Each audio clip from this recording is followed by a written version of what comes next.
Halo anak-anak, Assalamualaikum. Kembali lagi di channel Guru Sunardi. Pada video kali ini kita akan belajar tema 3 peduli terhadap makhluk hidup.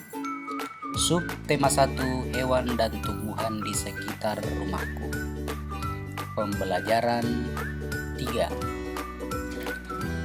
Bagi kamu yang baru berkunjung ke channel ini, jangan lupa untuk subscribe dan bunyikan lonceng notifikasinya agar kamu dapat update video pembelajaran dari channel ini.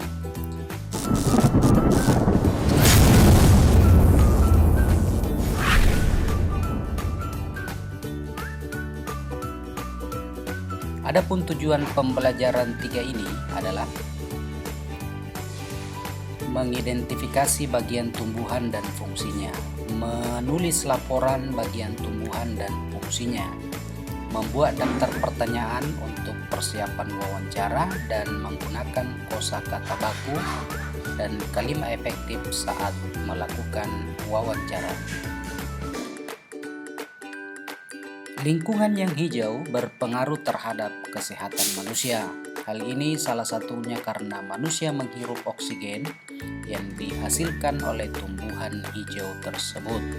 Ayo kita bermain sambil berolahraga. Nah, setelah kita berolahraga, kita akan mempelajari tumbuhan hijau itu, mempelajari bagian-bagiannya. Nah, bagian yang pertama itu adalah akar. Akar itu adalah bagian tumbuhan yang umumnya berada di dalam tanah.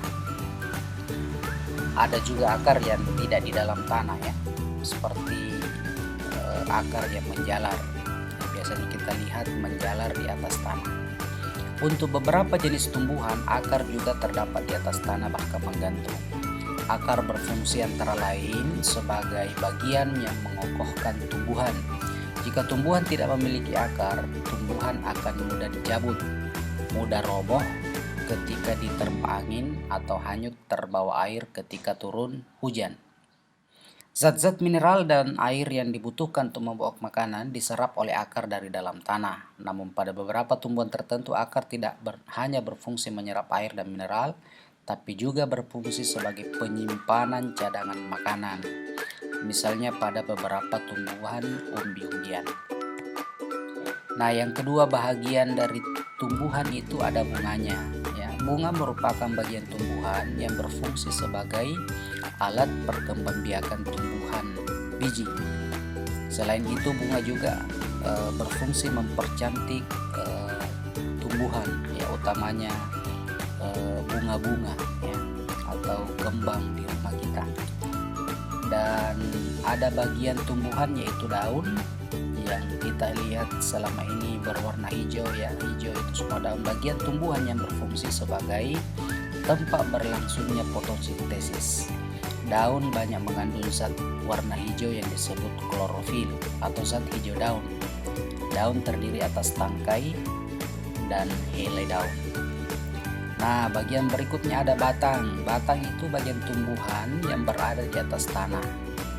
Adalah batang itu berfungsi sebagai tempat munculnya daun, bunga, dan buah. Batang juga berfungsi mengedarkan mineral dari air yang diserap di akar, serta zat makanan hasil fotosintesis ke seluruh bagian tumbuhan. Lalu ada buah. Buah merupakan bagian tumbuhan yang berfungsi melindungi biji serta cadangan makanan buat biji berkecambah. Contohnya buah mangga dan buah apel. Buah terdiri atas daging buah dan biji. Bagian yang kita makan biasanya adalah daging buahnya. Nah, lanjut adalah biji. Biji merupakan hasil dari pembuahan yang terjadi akibat penyerbukan antara serbuk sari dan sel telur pada putik.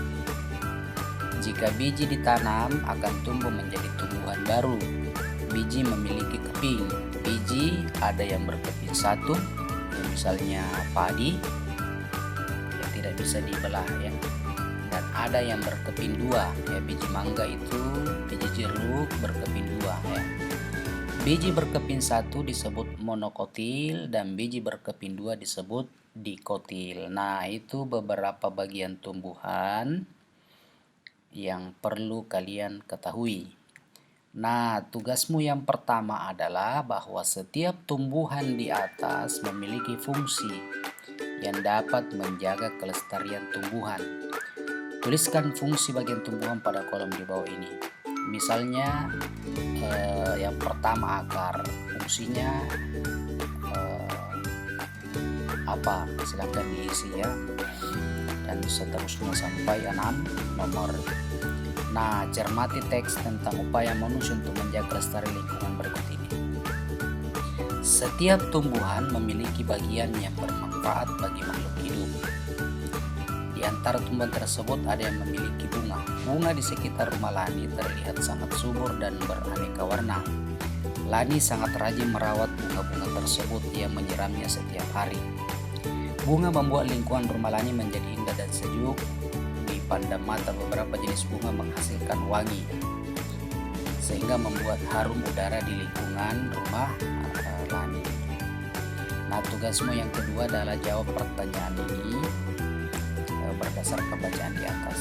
Gampang ini ya, kewajibanmu terhadap tumbuhan, manfaat apa yang kamu peroleh dari bunga, dan apabila tumbuhan berbunga wangi apa yang sebaiknya kamu lakukan. Nah, silakan dijawab 3 nomor ini. Jadi tugas kita di pembelajaran 3 ini hanya ada 2 ya, anak ya. Nah, mari kita memelihara tumbuhan.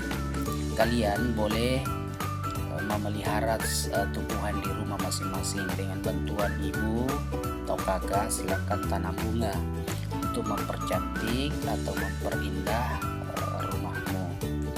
Demikian video ini, terima kasih telah menonton. Jangan lupa like, share, dan subscribe. Assalamualaikum warahmatullahi wabarakatuh.